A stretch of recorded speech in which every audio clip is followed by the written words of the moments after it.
everyone, my name is Sarah Miesner and I am currently finishing up my second year of dental school at the University of Louisville School of Dentistry. I'm originally from Newport Richey, Florida, and I went to Florida State University for undergrad where I majored in exercise science. And throughout undergrad, I was involved really only in the pre-dental society, and then I just worked and volunteered a bunch.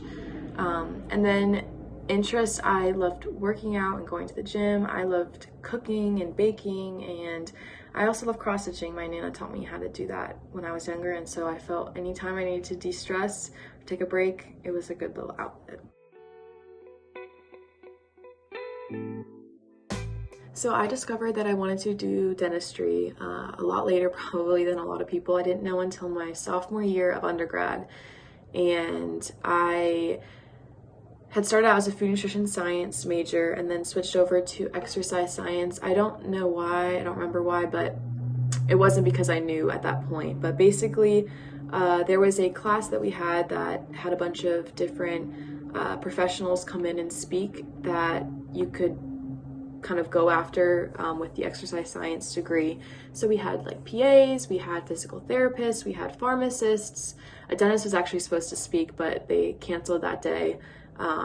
But I just remember hearing everyone speak, and I just didn't necessarily have a pull in that direction. I kind of started freaking out about what I would end up doing. And I remember I was home for a break once, and I had to go to the dentist for a cleaning, and they had found a cavity, and I had switched dentists at that point.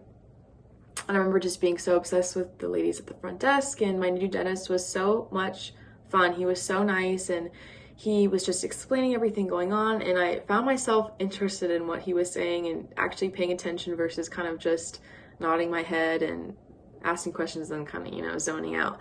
And then, I don't know, stuff just kind of made sense when I was in the dental chair. I was, I had loved crafts and working with my fingers and stuff, and so it's like the dexterity, that component made sense. And they say like the mouth is the gateway to the whole body, and I think like my love for nutrition and that kind of ties into everything. I love working with people. I love being able to help people. I was interested in that health field, but I just didn't know what. And I didn't have anyone in my family as a dentist or any family friends, and so I just didn't really think about dentistry. And from there, I began shadowing at a local clinic back in Tallahassee, and then I also shadowed my dentist back home, like when I would come home for breaks. And I loved it. I felt like within a few hours, I just knew, and I loved the interactions with the patients and the staff, and I loved kind of the flow of everything and being able to form those relationships with patients versus just in and out really quickly. And yeah, so I think that kind of sparked my interest, and I knew from then.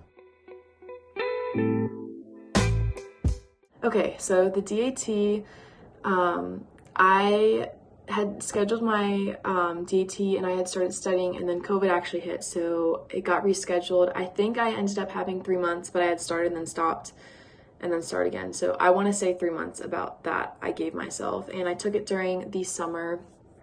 And then I had asked a friend who recommended iPrep. I was very excessive. I was very neurotic. I don't know what I was thinking, but I got the Orgoman bio book. I know I got like the chemistry, if that was combined, whatever that set was. And then I also got, I think it was called PAT Destroyer.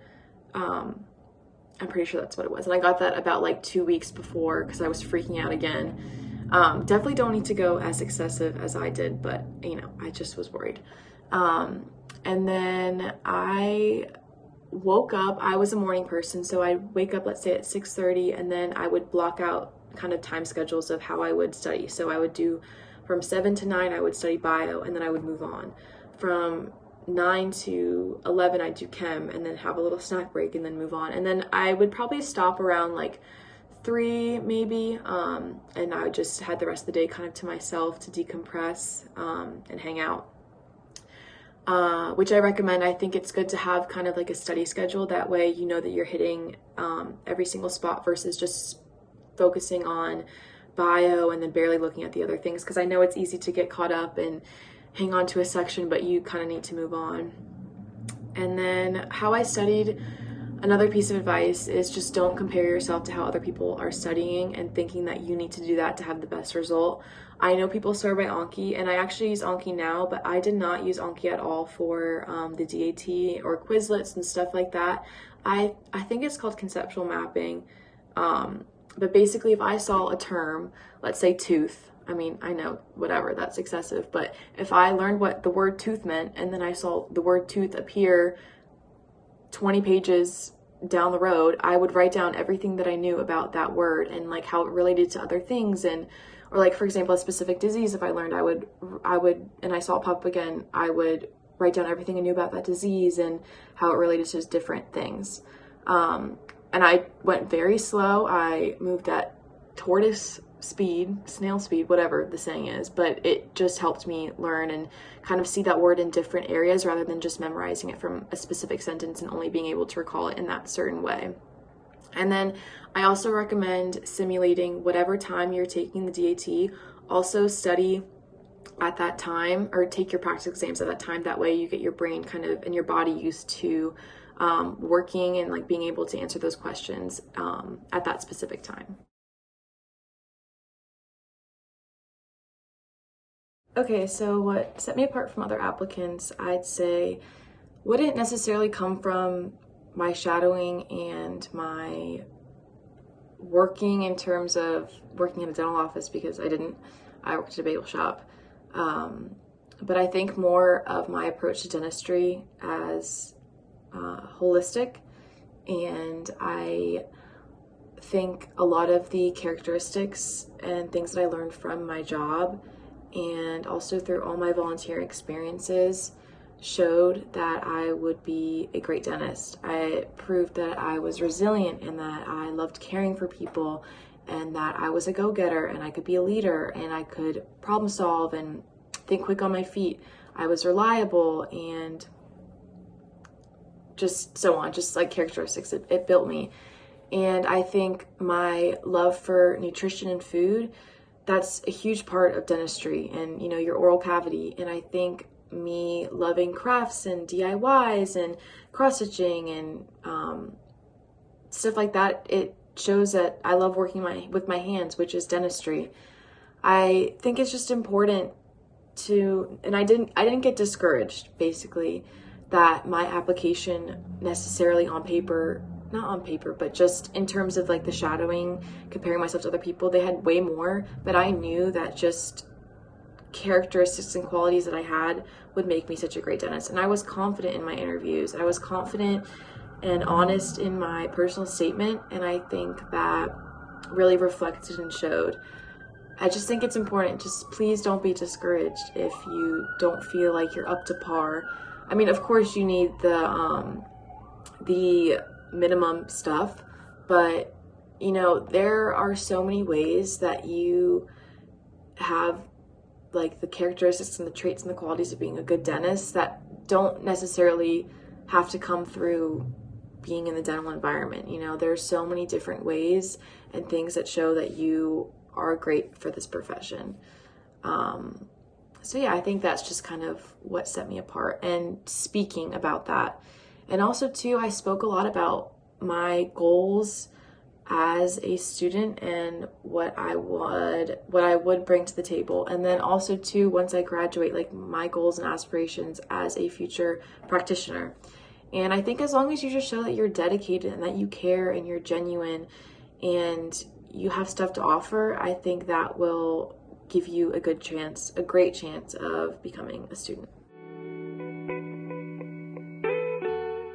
Okay, so my interview day was a little bit different because COVID was going on and it was all online, and I'm not sure if online interviews still happen or if you get the option, but basically it also depended on the school. But for the most part, at the beginning, we got put kind of in a room with a bunch of other applicants, and then they had someone speak, and then they just kind of put on a slideshow or video about the school and what they did. And then if Some schools there were group interviews, some schools it was one-on-one, sometimes it was me with a panel. It just really depended. And then questions, honestly, they were all over the place. Some questions were silly questions, like if you were an animal, what animal would you be? And then some of them were, deeper, meaningful questions. And one school asked me like dental questions. So not that you need to know everything about dentistry, but don't be shocked if a school will do that, because I guess they can. But every single interview that I walked away with, I got a different vibe from the school, and I think it's important to just trust your gut. If you, don't pick a school if you just like are hearing, oh, this is like the best option, this is the best, this will look the best and blah, blah, blah. If you don't feel like you fit in with the school, or if you get kind of like an off vibe, like don't go with them, because you will be with them for the next 4 years, and you will be in that environment, and you want to pick the energy and the vibe that you think you will most fit, because you are spending so much money on them. And also too, they are as lucky to have you as you are to have them, because you have so much to contribute to the profession and you will be doing great things. So you really want to go with a school where you walk away feeling good. And I promise you will be able to tell, and just go with what you think versus like outside voices. Okay, so I remember the interview process. I was so scared and nervous. I was on Reddit like most other people, and they were asking these crazy questions, or this school was mean and blah, blah, blah. And I remember asking friends that had interviews with certain schools before me and getting their opinions. And honestly, it's just scary. I think people will be like, it's fine, but it is nerve-wracking, because you want to be a good applicant, and you've gotten this far, you spent this much money, this much time, and you want schools to want you.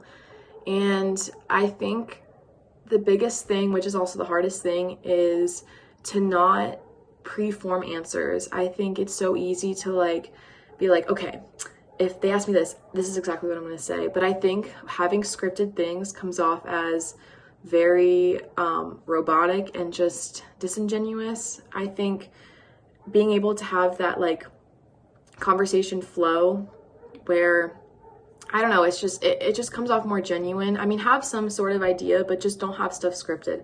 I think it's great maybe practicing interviews with someone or family members, or at programs at schools. I think it helps you just kind of think on your feet, and also be able to speak a little bit more professionally, I guess, and not be saying like and which I'm sure I do. But I just said but it helps. So I say that, and then also have a great outfit that you like and that you feel confident in. We only had to wear like a fancy top, so I kind of got out of the bottoms where I could just wear sweatpants. But pick something that you feel confident in, that you'll be comfortable walking around. And when you feel good, when you look good, you feel good, and all that stuff. And just, I know that schools are saying that they're not watching you, but I know that I can't relate because I wasn't specifically in that scenario, but just be aware of everything that you're saying in your environment. And also too, if you're walking through schools on your interview process, see what the other students are like. Are they happy? Are they sad? Are they laughing? Are they giggling and whatever? Does it feel like a dungeon, Because people can put on a show and tell you that a school is amazing, great, and they're so happy, but really they're miserable. And that is so important. You are spending so much money to go to these schools, and you need to pick a fit that feels best, and go with your gut. Just don't go what other people said. Like I said before, no outside voices. Okay, so how I picked my school, University of Louisville School of Dentistry. Like I said, with COVID, I didn't get to see the school in person, and so I was kind of going off of, honestly, my interview. I loved my interview. I remember walking away just feeling so great and confident, and that I didn't feel degraded, or I felt good. I felt they wanted me as much as I wanted them, and that it was an equal partnership. I felt the questions they asked me were amazing questions and showed who I was as a person. I was able to explain myself that way, and it was just a conversation. It didn't feel like just a list and asking me this, writing something down and moving on. I felt looked at, I felt sought after. I don't know, I got such a great feeling. that I didn't get from other schools. Like I just felt this was the right fit. And I had applied to a bunch of schools because, like I said, I was neurotic, and probably, I want to say 12, 13, but I just looked at all schools that would take out of state because I just wanted to increase my chances. So I knew a few schools, it was crazy high, like 97% in state, so I didn't even bother. And then that's how I kind of chose which schools to apply to. And then also like the requirements that I met. If I didn't meet enough shadowing hours, then obviously I couldn't apply to that school. And then I love University of Louisville, and I recommend this school because it's so diverse. There's people from all over the country, from all different countries. I think having a larger class size, it's about 120. I think there's just so many people that you can become friends with and learn things from, and just you'll have ties everywhere when you graduate. I think a lot of the staff is so great, is so kind, and I don't know, and I love Louisville itself, honestly. I think it's a great place. There's a huge patient population too, so there will never be issues with seeing patients, and you just see so much and learn so much. And then also the area, I just think it's so fun. I think it's great. I'm in my 20s, and so I think it's just, there's so many good food and restaurant options, and it's like more mom and pops, and I don't know, I really wanted to change of scenery from Florida, and I definitely got that here. And so I'm very happy with my decision, and I recommend this school so much. I think the biggest transition, and I know a lot of people go through this, is when you're applying for dental school and you're an undergrad, you know, you're probably top of your class, or you're very high up there getting A's on everything, and you have the time, even though it was stressful. I remember studying, I had so many all-nighters that I would be studying for, or I would pull so many all-nighters. But I felt like I had enough time to at least see all of the material and stuff. And coming to dental school, you know, you come and you have like this huge ego on you, and I'm so smart and I can learn every little thing. And I think it's just impossible. There are not enough hours in the day to physically be able to memorize everything and process everything, and you have to cram certain things. And I think just knowing that you're not going to be able to know everything and being okay with that.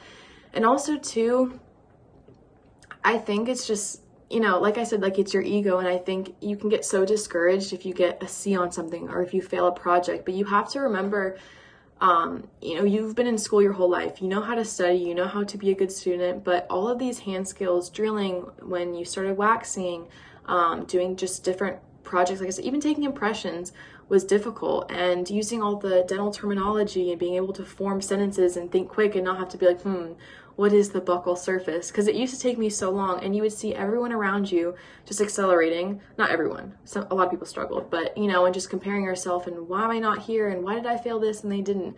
But you just have to realize you're new at this, and it takes time, it takes practice, and you just have to keep going. It's the resilience, you know, and I don't know, it's a lot of like the ego being shot, but you know, picking yourself up and moving forward and just taking every experience as a learning experience. You know, once you get to school, like they don't want you to fail. You know, you made it, you got here. So just ask questions and don't be discouraged, because they're not going to kick you out unless you do something, you know, very bad.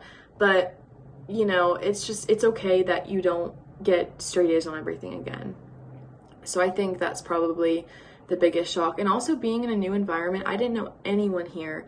And so, well, I had one person that I knew that was like older, but besides that, I didn't know anyone. And so I think getting used to a new environment, that was kind of it was intimidating. And then going to school and just being so overwhelmed was hard. And just finding that balance, and knowing that you're not going to have the perfect balance at any time, you know, and being okay with that, I think is the biggest advice. Okay, so my first year was a lot. I was that go-getter. I can't do anything but study. I can't even call my mom. I can't even eat.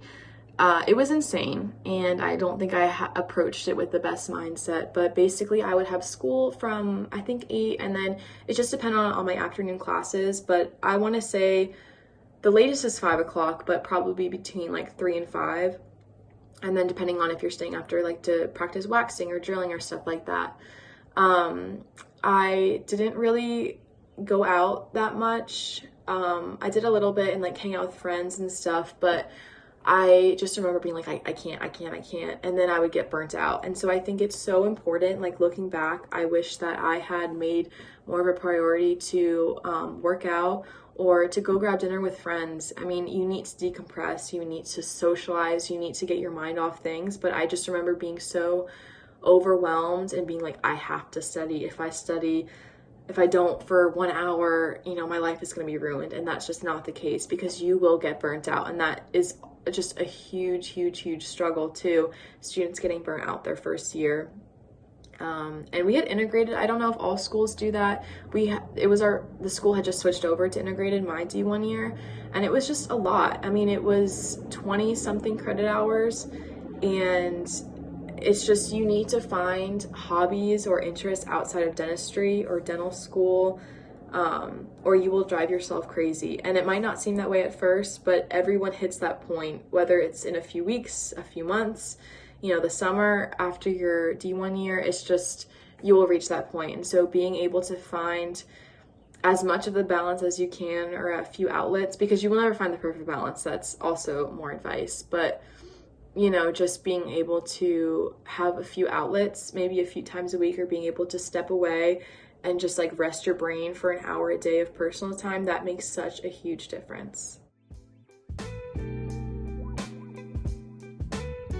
Honestly, the people. I love my classmates. I think having a class size of 120, it may be a lot for some people, but I just love everyone. I think it's great having so many different personalities and so many people to get to know and bounce ideas off of. And I'm excited for in clinic being able to collaborate and just kind of being able to talk through different things with them.